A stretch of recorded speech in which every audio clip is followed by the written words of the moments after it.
Let's discuss another Joseki at the 4-4 point. White uses a normal approach, but this time black uses a high and loose pincer. Ideally for black, this pincer is used when there is some sort of support on the top side already. We will examine why.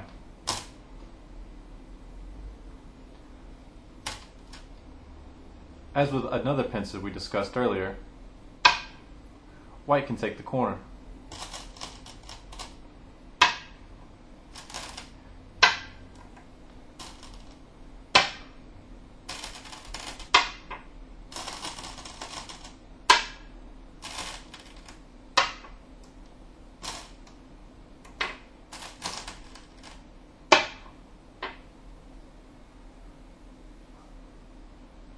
When compared to the normal Joseki using a small pincer,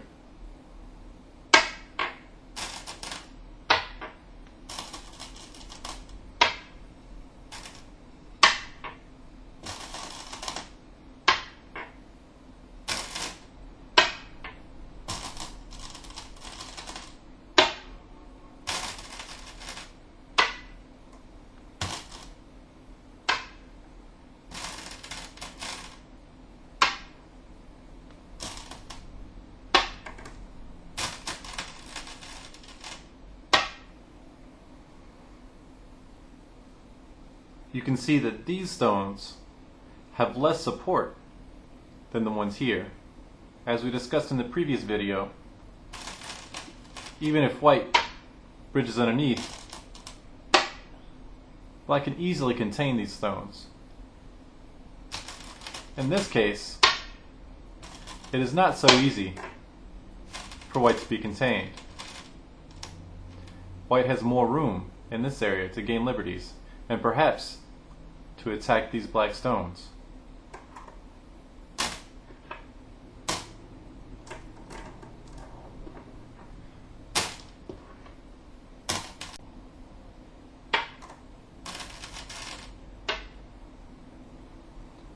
Because of this, in the Joseki over here, it is necessary for black to go ahead and protect to this point. Whereas in this Joseki, it is safer for black to leave it here and play elsewhere, or perhaps continue up here.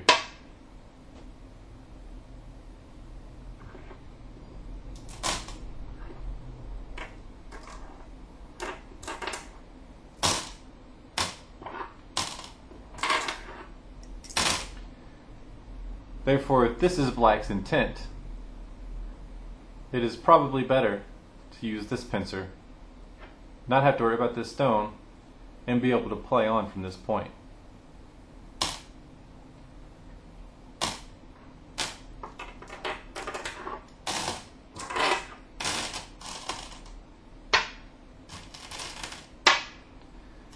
So that means when choosing this pincer,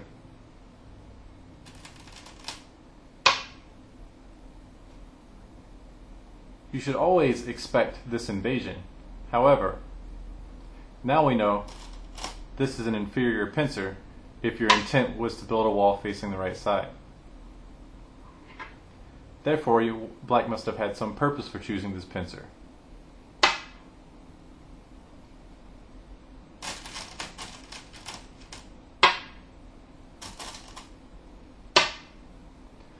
Black's purpose is to take the top side. White will want to prevent this. Black threatens to cut. White protects. Black plays a cutting stone. Following the proverb of always take the cutting stone, white surrounds black and finishes the capture. Black still wishes to protect the top side, so plays here. White tries to prevent black's efforts. Black Ataris. White extends.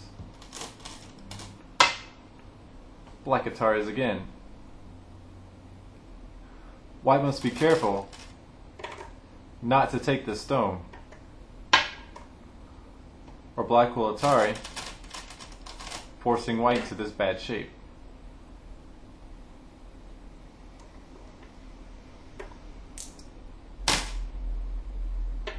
Therefore, at this point, white must extend. Black saves this stone. The presence of these two stones necessitate a response from white in this area, giving black time to extend here,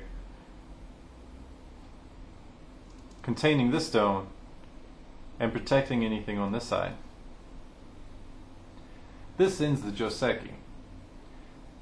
Now it is white's sente at this moment, and black has put a lot of effort into building this wall.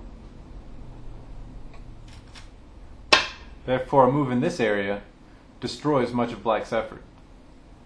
That's why earlier I said black only wants to choose this high pincer if black already has some support on the top side.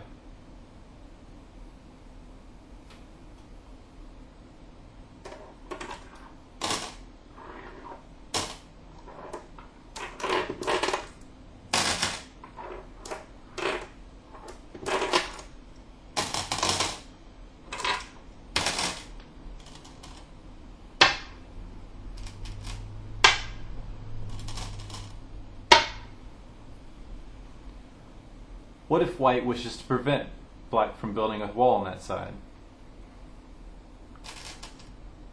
Normal Joseki might ask you to jump here, or perhaps here.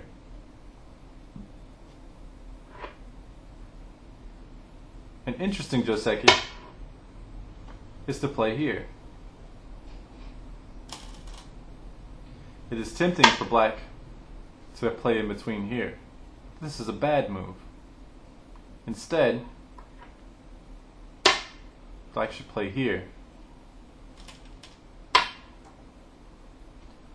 White threatens a cut. Black Atari.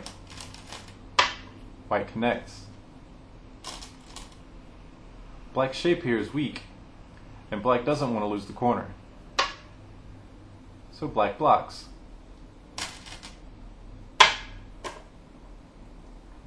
White builds strength. Black is afraid of this cut. This could destroy the corner and take the top side. So black protects. And white plays here. This ends a Joseki. You can see now that while white has not gained as much area in the corner, white is comfortable on the side and now has access into the top side, which is exactly what black did not want to happen.